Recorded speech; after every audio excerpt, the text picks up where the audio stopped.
The heavy southern air still clung to the early morning streets of Savannah as I pulled into the familiar circular driveway of my parents' grand estate. It was barely 6:30 a.m., but I had timed it perfectly to avoid any awkward run-ins. The mansion sat stoic under the pale orange glow of dawn, the same stately home where I had celebrated birthdays, holidays, and every milestone until now.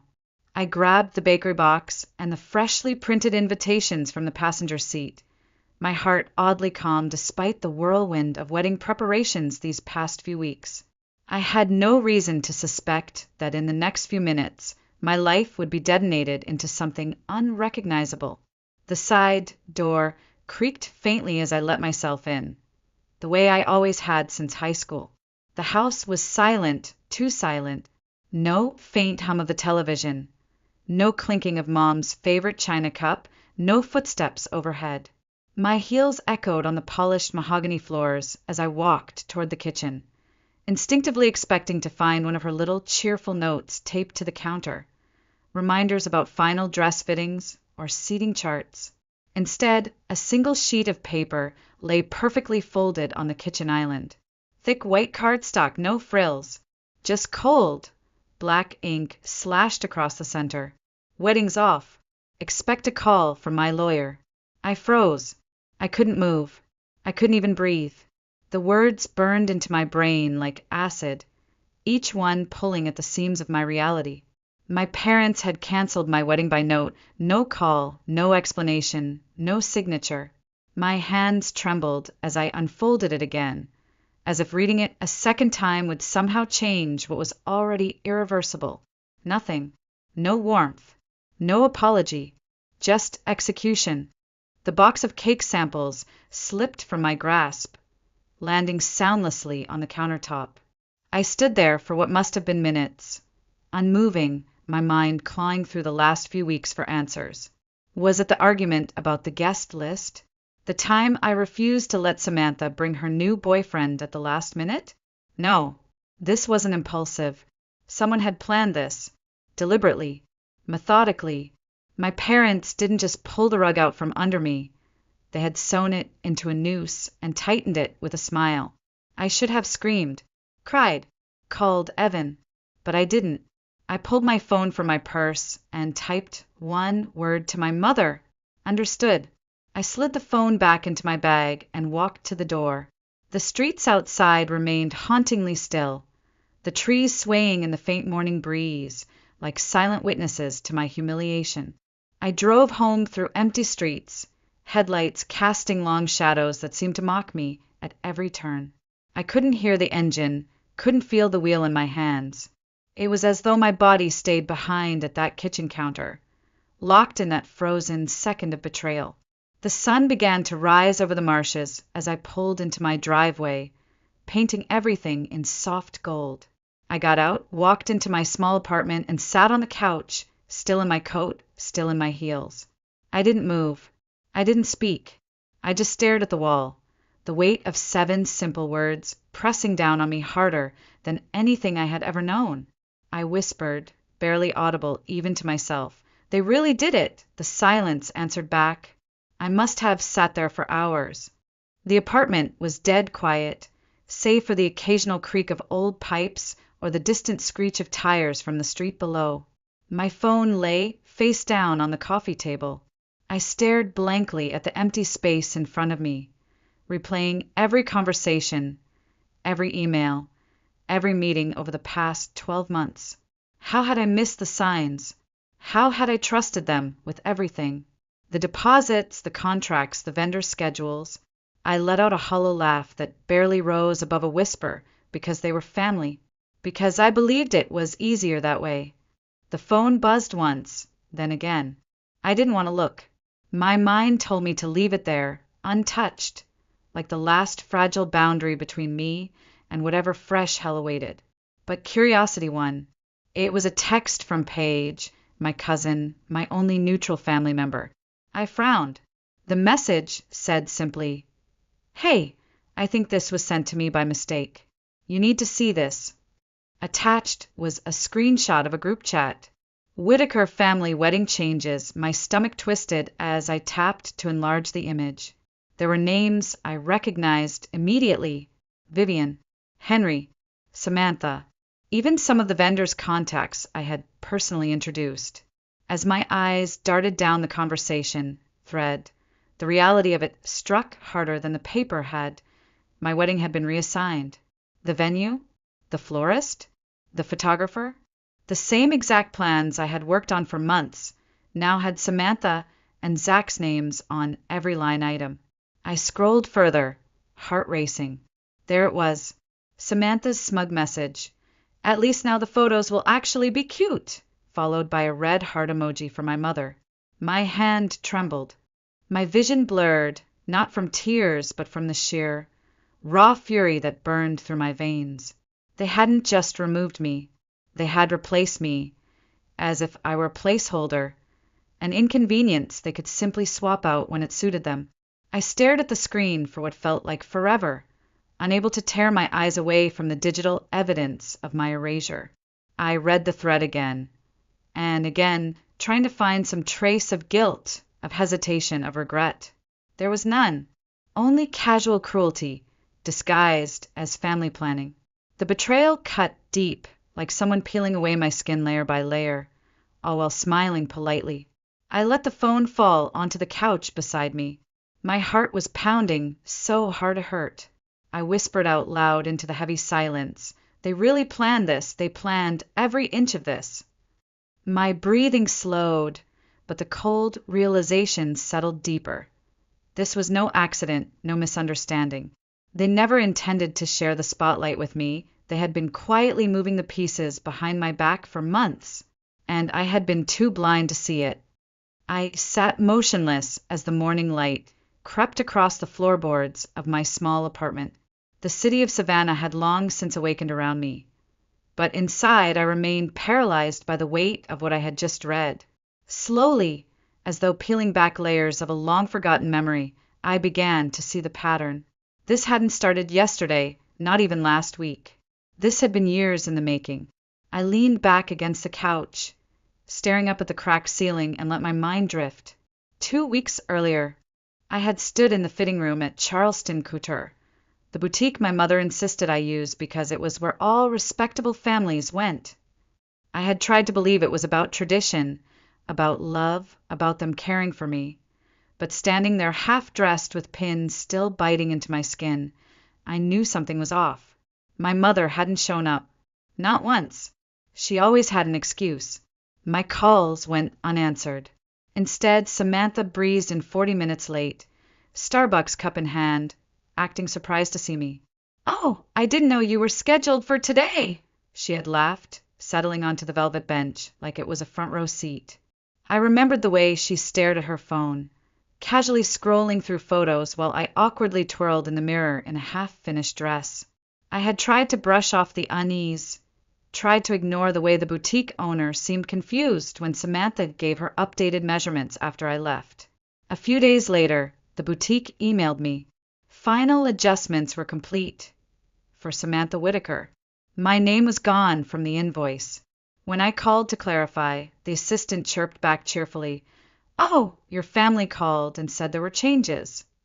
The words sliced through me even now. Family. I had believed it meant safety, support, unconditional love, but in reality, it had become the sharpest knife. My memory jumped back further. The time my mother insisted I choose a neutral wedding gown so it wouldn't overshadow the room. My father reassuring me, "Don't worry, sweetie, we've got it covered," when I questioned the deposit transfers. The dozens of tiny moments over the years when I was coached, corrected, reshaped into the obedient version of myself they wanted. I shook my head slowly, the cold truth settling deeper than ever. They hadn't pulled the rug out from under me. They had spent years weaving it so tightly around my ankles that I never even noticed until I couldn't move anymore. I stood up abruptly and walked to my small desk. My laptop sat there waiting, silent and unassuming, like a soldier before battle. I opened it and created a new folder on the desktop. I named it for the record. My hands moved without hesitation now. Screenshots. emails, contracts, receipts, anything and everything that could serve as proof. I wasn't doing this for sympathy. I wasn't even doing it to convince anyone else. I was doing it for me, so that one day when they tried to rewrite history, I would have the truth, every single piece of it. I whispered under my breath as the files began to fill the folder. They think I won't fight back. That's the only thing they got wrong. The glow of the laptop screen cast a cold light over my apartment as I sat frozen, staring at the folder slowly filling with evidence. A quiet calm began to settle over me, not the comfort of acceptance, but the icy resolve of knowing there was no going back. They had taken my wedding, my trust, my dignity, but they weren't going to take my truth. I scrolled mindlessly until, out of bitter curiosity, I tapped open the boutique's Instagram page. There, among autumn leaves and perfectly curated captions, was a newly posted reel. My breath caught in my chest. I watched stunned as Samantha twirled on the dance floor, wearing the exact lace gown I had paid for, beneath the soft golden lights of the same historic venue I had painstakingly booked. The string quartet played Clair de Lune, the very song I had handpicked months earlier for my own entrance. The camera panned slowly to capture Samantha beaming as my mother dabbed at fake tears, my father raising his glass to Zach as if the past year had never existed. Everything was flawless. Everything was mine, and I had been erased. Not a single mention. Not a stray photo of me tucked away in the corner. Not even a tag. I wasn't just excluded. I was non-existent, an unperson in my own family's fairy tale. The comments flooded in beneath the video like celebratory confetti. She's glowing. What a stunning bride. This family really knows how to throw a wedding. I stared at the screen, numb. The irony nearly made me laugh. They had taken the most important day of my life and turned it into a magazine spread for Samantha. The betrayal wasn't just theft, it was annihilation. My breathing became shallow, my pulse hammering against my ribs as the realization fully sank in. They had never intended for me to be part of their perfect picture. I had simply been a backup plan, a shadow standing in place until their preferred daughter was ready. I sat back slowly, running a hand through my hair, my fingers tangling with frustration. My phone lay beside me, cold and silent. I stared at it, torn between dialing Evan and shielding him from the mess. Instead, I picked it up and whispered, "They really did it," before setting it back down untouched. The bitterness didn't burn as it once would have. It froze solid, sharp, indestructible. I clicked open the digital folder again, dragging the video into the growing pile of evidence. They thought they had erased me, but I had just begun to carve the outline of my own story. I whispered to the empty room, the weight of the betrayal slowly crystallizing into resolve. You wanted me gone. Now I'm the only one who remembers everything. The next morning, sunlight spilled indifferently through the slats of my apartment blinds as I sat staring at my untouched coffee. I hadn't slept. I hadn't eaten.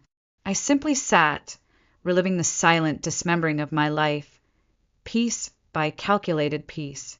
That's when my phone rang. An unknown number lit up the screen. I almost let it go, almost. But something deep inside told me to answer. I pressed accept. Hello.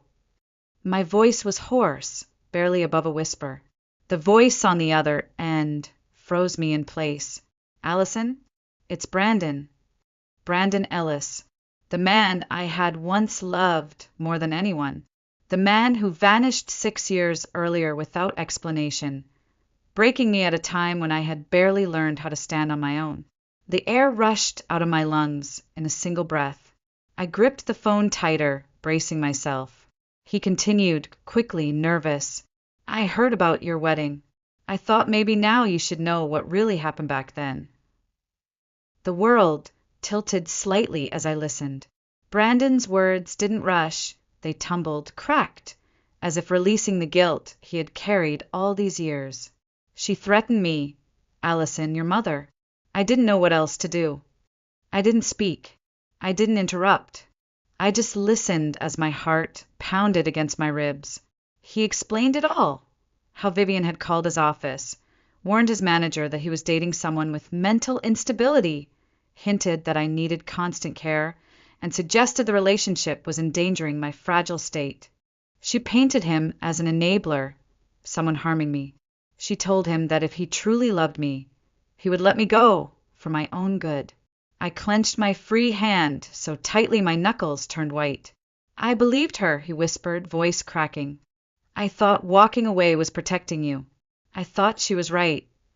I exhaled slowly, staring out my window as children rode their bikes down the street, carefree and oblivious. My voice came out steady but cold.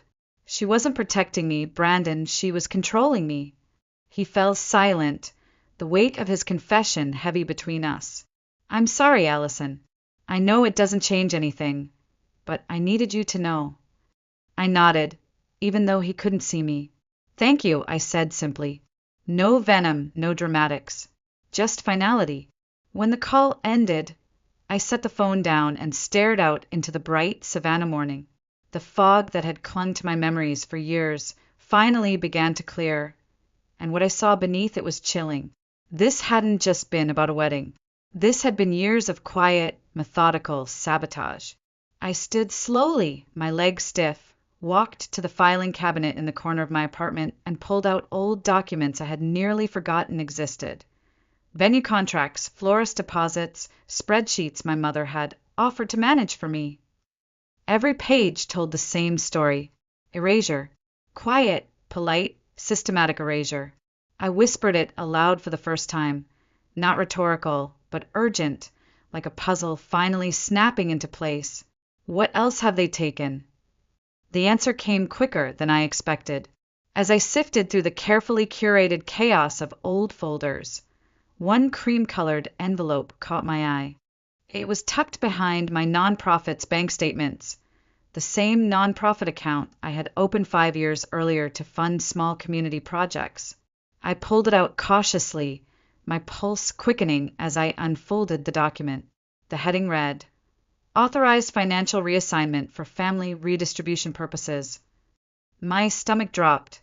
I traced my own signature, scrawled in rushed ink months ago, naively thinking it was just a budgeting agreement to help keep expenses organized, as my mother had insisted. Now I saw it for what it was.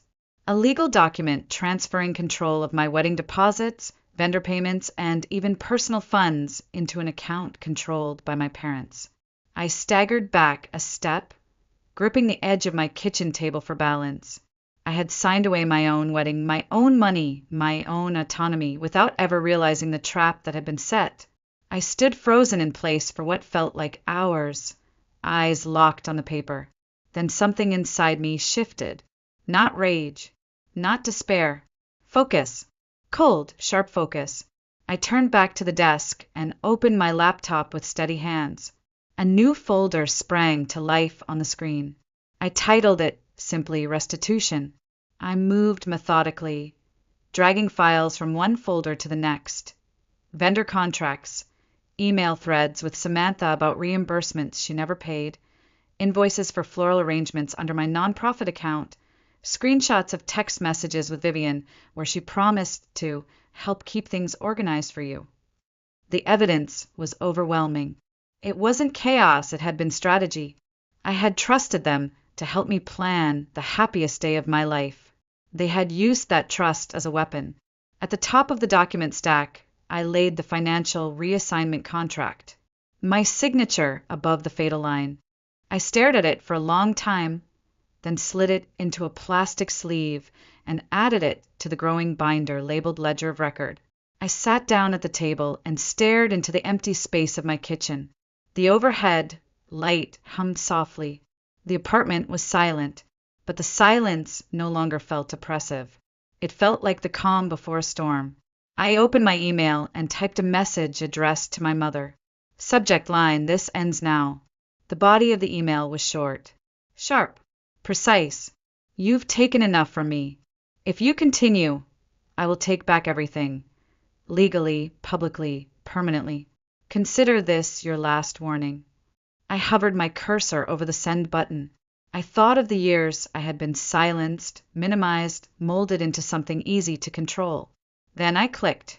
The tension in my chest loosened ever so slightly, not because I believed it was over, but because for the first time in years, I had finally started. The storm was coming, and I was ready.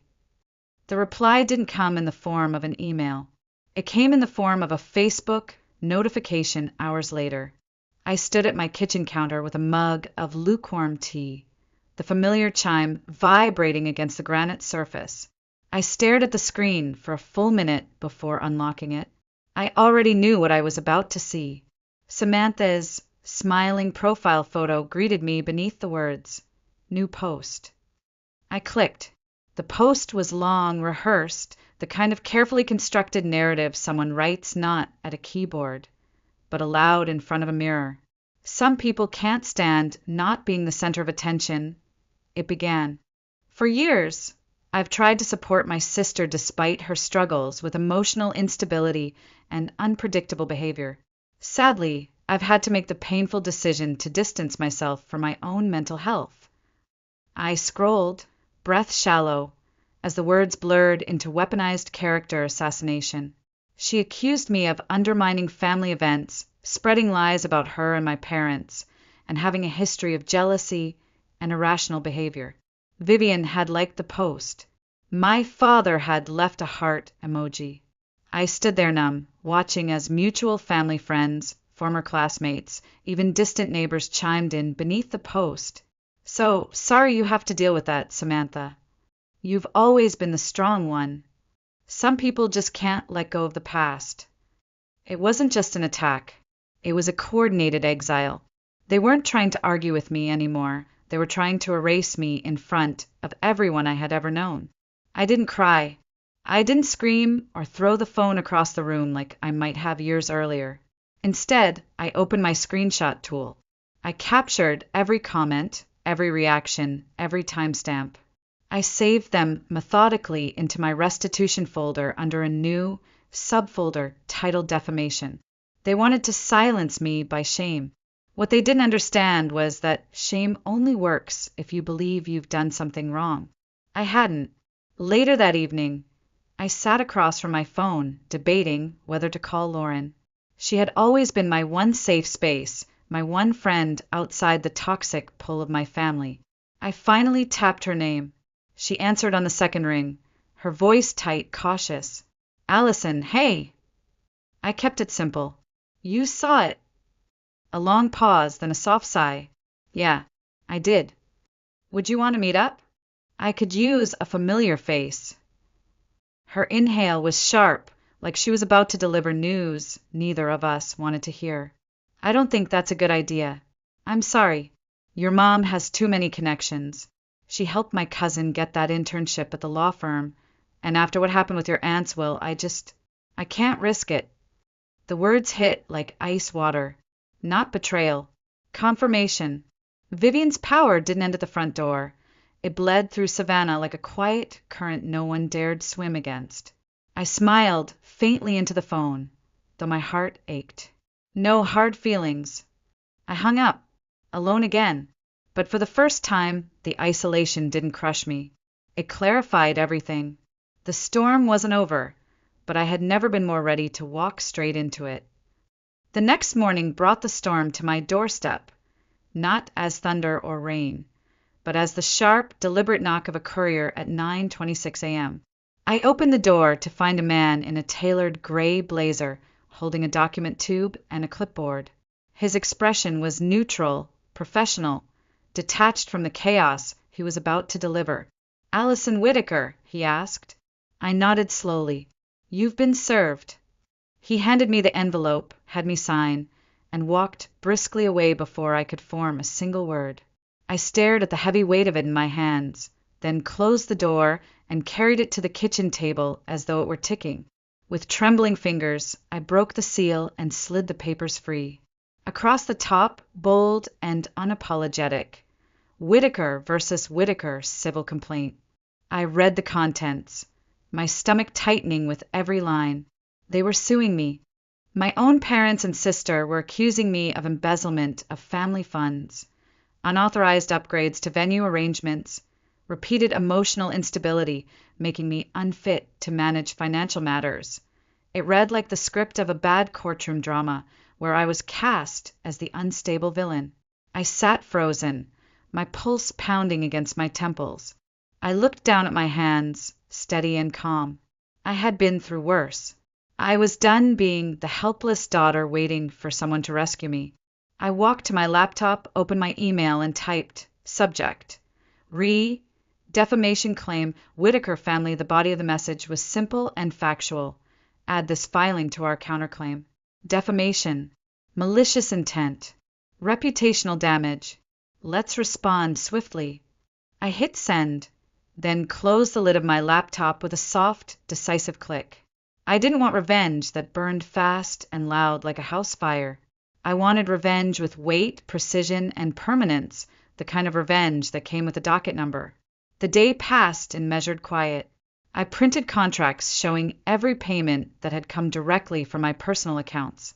I compiled screenshots of messages from Samantha, promising to repay me for shared expenses. I dug out digital contracts signed in my name by vendors they had later credited to themselves. I didn't plan to post any of it publicly. Not yet, but I wanted it ready. People like my family didn't fear confrontation. They feared documentation. And that was the one thing I had never stopped collecting. As the sun lowered behind the Spanish moss outside my window, I poured a cup of tea and sat back at the kitchen table. I didn't shake as I sipped. I didn't flinch. I wasn't waiting for them to fix it anymore. I wasn't even waiting for justice. I was building my case, brick by brick. Morning came cloaked in the heavy humidity of Savannah's late September. I dressed with intent. A simple slate gray blouse, black tailored pants, low heels. Forgettable, professional, unshakable. I wasn't going to court to make a statement. I was going to stand tall when they expected me to crumble. At 8:50 a.m., I walked briskly into the marble-tiled courthouse on Bull Street. The walls loomed pale green and sterile, the kind of color designed to calm tempers.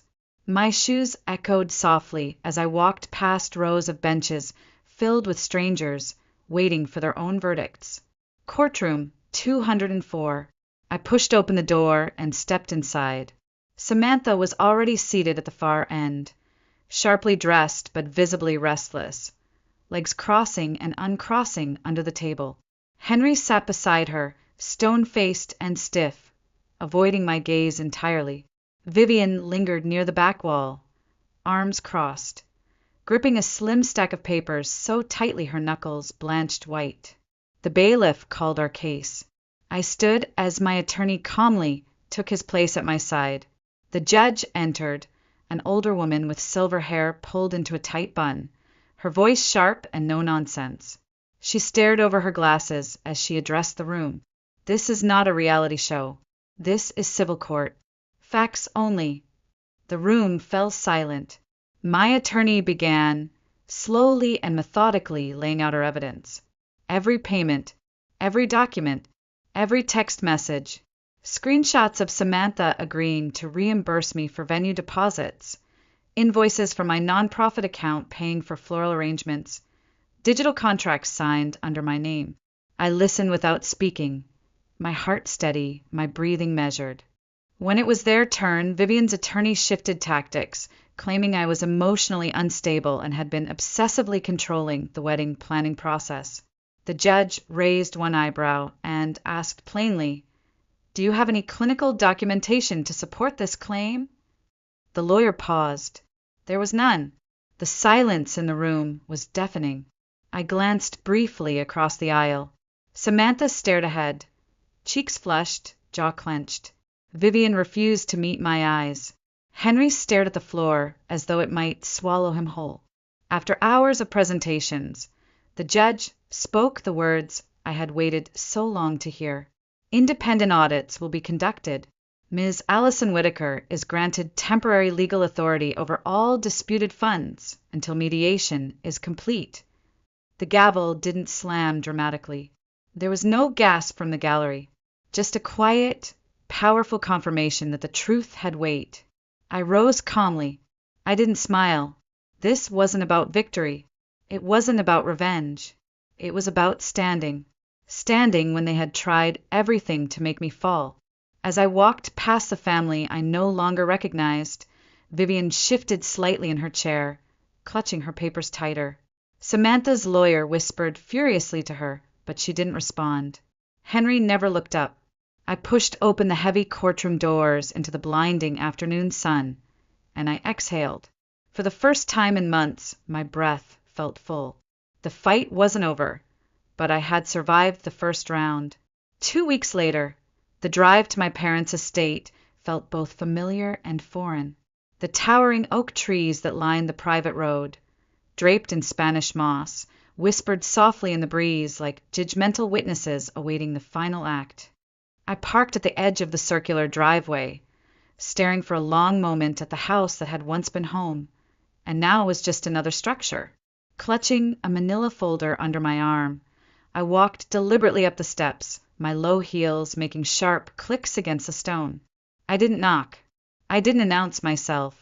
I simply opened the door and stepped inside one last time. The scent hit me immediately. Lemon polish, fresh-cut flowers, and something colder, the lingering weight of a family that had already decided I didn't belong. I passed the living room where holiday parties had once filled the air with laughter. The dining room table where countless forced conversations had taught me how to smile through disappointment.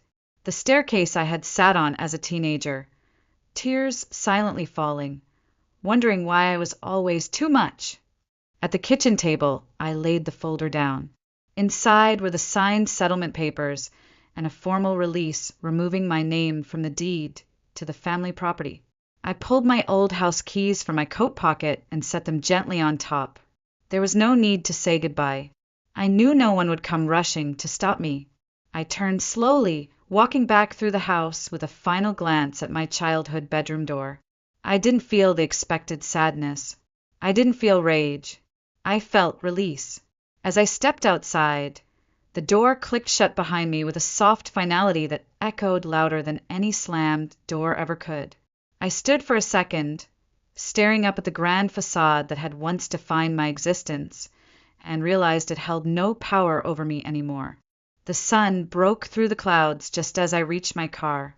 I slid into the driver's seat, gripping the steering wheel firmly as the realization settled into my bones. I wasn't walking away in defeat. I was walking away on my own terms. And for the first time in my life, I felt weightless. 3 days after I returned to my quiet apartment, an unmarked envelope arrived in my mailbox. No return address, no handwritten note, just a cashier's check slipped inside. I unfolded it slowly, expecting another legal demand or a thinly veiled threat. Instead, the check stared back at me in cold, impersonal font. Pay to the order of Allison Whitaker, $31,320. Memo: reimbursement for dress, venue, and emotional damages. I stared at it in stunned silence. The amount matched exactly what I had tallied months ago in my private spreadsheet. Every stolen vendor fee, every loan for family deposits that was never paid back. They knew. They had always known. I sat at my kitchen table for a long time, tracing my fingers over the paper, but not with the satisfaction they might have expected. There was no apology, no signature, no acknowledgement of wrongdoing. It was not an admission of guilt.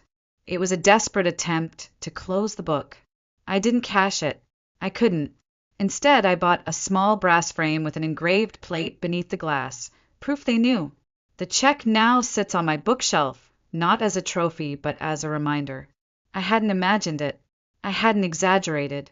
I had lived through it, and I had survived. Later that week, as I sipped coffee on a crisp autumn morning by the river, my phone buzzed.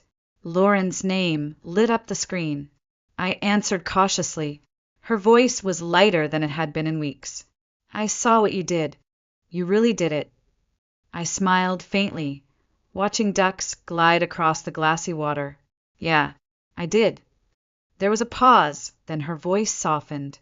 If you ever need a partner for what's next, I'm in. I stared out across the horizon as the morning sun painted the Savannah skyline in soft gold.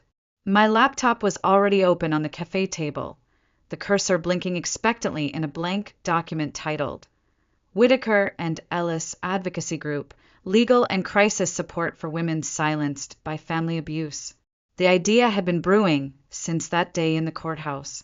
For every woman like me who found her way through the noise, there were 10 more still trapped inside it, questioning if they were the problem. I typed the first sentence of our mission statement and whispered it aloud. Freedom isn't loud, I smiled. Sometimes it's just the sound of no one calling you back. The days that followed unfolded like the gentle unfurling of a long-forgotten bloom. For the first time in years, my life belonged entirely to me. There were no passive-aggressive texts, no veiled manipulations disguised as motherly advice, no random demands for explanations of decisions that were never theirs to question. The silence was absolute, but instead of feeling like exile, it felt like oxygen. I spent mornings walking the shaded streets of Savannah, letting the wind carry away what remained of the weight I had carried for far too long. I rearranged my apartment. I replaced old framed family photos with landscapes of places I dreamed of visiting. I donated the engagement gifts still boxed in my closet. I erased the future they had designed for me and sketched the first lines of one that was mine alone. There were no headlines, no grand confrontations, just the quiet, deliberate act of reclaiming myself inch by inch. I realized then that the battles that define us are not always the ones fought loudly in courtrooms or across dinner tables. Sometimes they are the silent choices made in the privacy of an empty room, to stand firm, to say no, to let go. One late afternoon, I stood at the large window of my apartment as the golden light spilled through, catching dust motes suspended in air like stars. I rested my hand against the glass, breathing deeply as the world outside moved on without me having to participate. I was not waiting for their apology anymore. I was not expecting closure, wrapped neatly with a bow. I had built my own. The person who had once been herself in every possible shape to be accepted had ceased to exist. In her place stood someone solid, sharp-edged, and whole. They had tried to erase me. They had written me out of the family narrative with ink they thought permanent, but I had become the author of my own ending.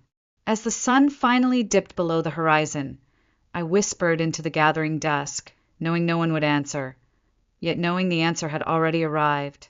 I didn't win by hurting them. I won by stepping away,